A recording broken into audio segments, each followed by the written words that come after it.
Saudações, sejam bem-vindas, sejam bem-vindos. Vamos falar de literatura, um pouco de literatura argentina. Mas é daqueles livros que estão na nossa lista de leituras para 2023, né? 12 livros mais 2. A lista para completar uma certa coleção, Plenos Pecados, né? Depois eu vou falar novamente dessa coleção. Mas está aí, vou até deixar a indicação do nosso vídeo para os livros. Com certeza, 12 mais 2 livros nós vamos ler esse ano. Claro que vai ter as indicações do pessoal que está inscrito, né? Vai pedindo. Mas nós vamos falar um pouco hoje, né? En passant, dica de leitura, esse romance O Voo da Rainha, do Tomás Eloy Martínez, que vai falar sobre a soberba, né? Então é uma coleção que chama Plenos Pecados, e esse é o último volume, né?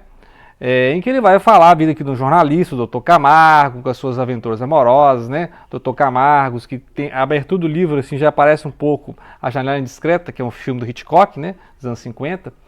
E esse livro é cheio de referência a cinema, né? Interessante, cinema, literatura. O cara gosta muito, assim, de fazer referências, né?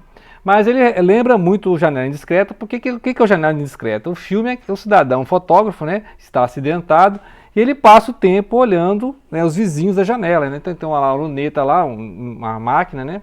E ele fica observando as vidas alheias, né? E aí no filme parece que houve um crime, né? E vai ter que descobrir quem é que cometeu o crime, coisa interessante assim. Hitchcock, né? Mas Hitchcock é meio aquele cinema noir, meio de suspense. E aí o livro já abre assim, né? O livro já abre assim com o personagem atuando, ele está observando uma mulher no outro prédio e tal, a mulher chega do serviço, troca de roupa e tal, é isso. Aí começa essa história bem básica, né? E aí vai contando a história dele, o Dr. Camargo, um editor, né? Importante jornal, o cara poderoso lá no meio jornalístico. E tem problemas familiares, né, com a esposa, né, já o casamento já não vai andar bem, né, casamento assim, né, os filhos estão no exterior, o filho tem problema de saúde. Então assim, a vida que casar dele, né, não tá rolando. Então o passatempo dele fica desejando mulheres alheias, né, fora do casamento, essas vizinhas lá, né, que ficam trocando de roupa lá sem mais nem menos. Então tem toda essa idealização da mulher alheia, né, a mulher que ele não terá acesso, né, então tem um pouco dessa idealização. A soberba, porque ele é um cara arrogante, é um cara que, né, mesmo que ele já fisicamente tenha, né, tipo assim, 60 anos já, mas ele fisicamente já esteja um tanto quanto decadente, mas ele acha que tem muito poder, é um cara sedutor, né, tem poder, assim, porque é um jornalista de renome, e ele decide o que vai ser a manchete ou não do jornal, o que vai ser o caderno editorial, o caderno, né, o editorial, o que vai ser o caderno cultural. E aí tem a nova funcionária lá, a nova redatora de cultura, que é a tal de Reina Ramis, né? Reina, se eu não me engano, reina, né? É rainha em espanhol, né? Não averiguei, mas certamente é. Então a rainha, o voo da rainha, porque aquela mulher é uma mulher forte, então cerca de 30 anos, ou seja, uma balzaquiana, né? Mulher de 30 anos. E ele é um homem de 60 e tantos, né? 60 quebrados. E ele vai então ter um caso, uma paixão com essa mulher lá no jornal, que aí vai demonstrar a soberba dele. Muito bem, esse livro é importante, porque a pecado é que é soberba. Depois vou deixar aqui indicação também para a coleção, né? Ou seja, eu falei da coleção, que ela tem dois autores estrangeiros, um chileno e esse argentino, mas ao longo de 98 até 2002, veio essa coleção Plenos Pecados pela Objetiva, né? Então nós falamos aqui, ó, Zueni Ventura, A Inveja, Mal Secreto, né? Ou seja, o pecado, a inveja, mal secreto. Depois teve o do José Roberto Toreiro, A Ira, o livro chama Xadrez, Truque e Outras Guerras, fala da Guerra do Paraguai, né? Depois eu vou deixar aqui a indicação do que eu falei cada livro, né? Não tinha lido ainda o Martínez, né, que nós estamos lendo. Luiz Fernando Veríssimo, Clube dos Anjos, vai falar o quê? Da gula, né? Pessoal que se reúne para comer.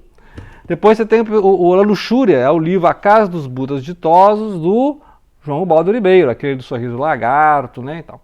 E aqui é A Luxúria, né? Depois tem o João Gilberto Noll, que é o Canoas e Marolas, vai falar da preguiça, né? Então, assim, a forma de narrar é bem preguiçosa, bem baiana, como diz, né? Bem tranquila, assim, né? Apesar que a prosa aqui do Baldo Ribeiro também é bem baiana, né? Mas, outro livro, aqui é do chileno, né? Que mora nos States atualmente, é o Ariel Dorfman, aquele que você falou sobre os quadrinhos do Pato Donald, né? Ele é famoso por esse ensaio sobre analisando os quadrinhos norte-americanos, né? Estadunidenses. E o Terapia, e vai falar da avareza, né? Então é interessante aqui o empresário Graham Blake. Já falei desses livros, vou deixar a indicação. E aí, então, finalizando, né, o Eloy Martínez, Tomás Eloy Martínez, vai falar do Voo da Rainha, falando de Soberba, né?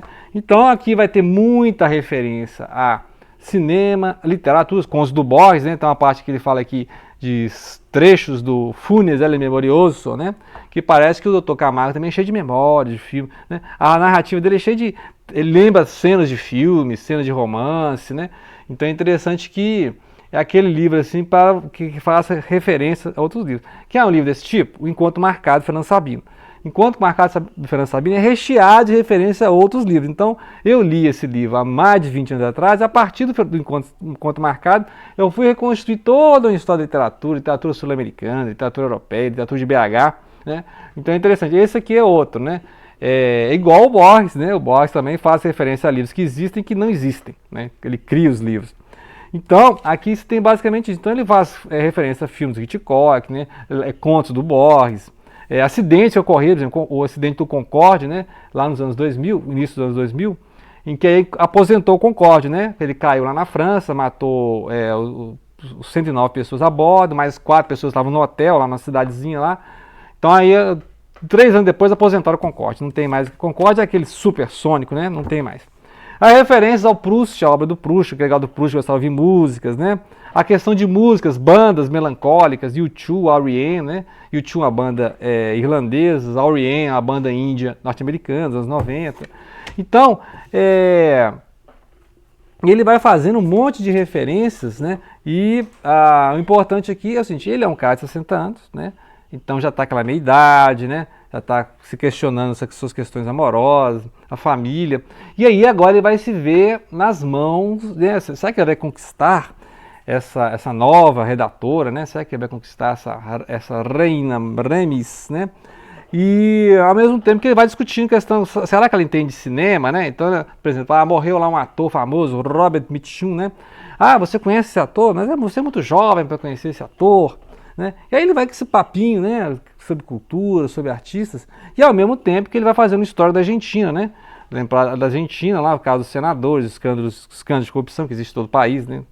E aí, outra coisa, e aí vai comentando também o caso, né, do fim do casamento, os filhos que estão no estrangeiro, né? Ou seja, basicamente vão orbitar em torno da soberba. Todos os livros dessa coleção orbitam em torno de um pecado, né? Então, a inveja, a ira, a gula, a luxúria, a preguiça, a avareza, a soberba, né?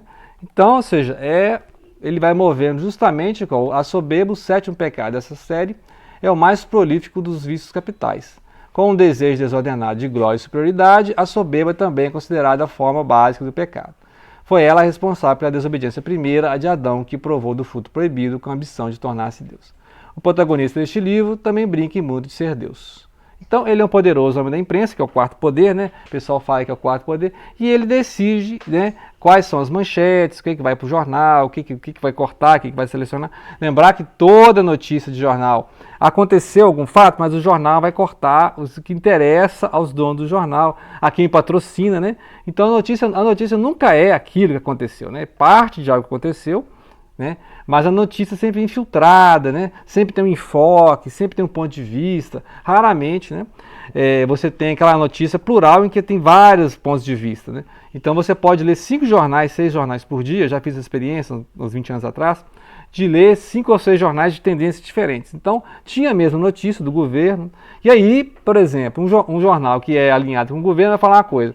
O jornal que é alinhado com a oposição vai falar outra coisa, né?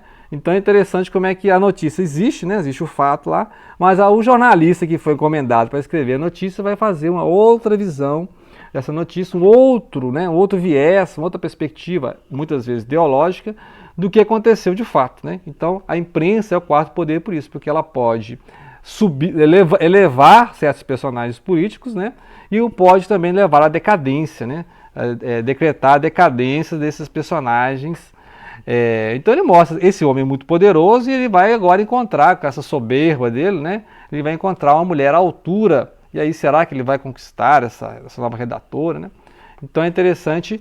E o que eu gostei mais foi justamente desse enfoque no olhar masculino, aqui no caso, né? um cara de meia idade. E essas referências da memória, né? Ele fica o tempo todo lembrando de canções, de eventos da história argentina, né? Muitas vezes eu nem lembro de muitas coisas aqui, mas com certeza a Eva Perón, né? Lembrando da Eva Perón, cenas de Buenos Aires, muitos contos do Borges são citados, né? Então vale a leitura.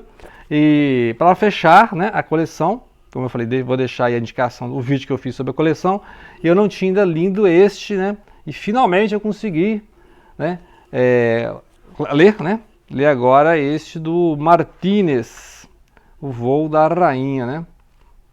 Que aí vai ter todos os casos de família, né? Ele vai alternando três coisas, ou seja, o caso dele de família, esses casos amorosos extrafamiliares e as notícias, né, daquele jornalista, as notícias, né, morte de famosos, né, casos de corrupção, acidentes aéreos, né. Então é basicamente isso aí, muito bem escrito, né, ou seja, claro que girando tudo o mote em torno da soberba, né. A soberba é um dos maiores vícios da humanidade, né?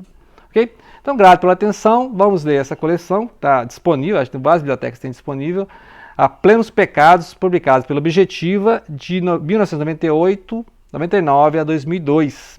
Esse aqui, por exemplo, é de 2002, por isso que ele fala de fatos de 2000, né? Vários fatos de 2000, por exemplo, a queda do Concorde, né? Então, é bem atual, ou seja, 20 anos, né, que foi publicada essa coleção. E aí fica a dica, grato pela atenção, e não deixem de compartilhar.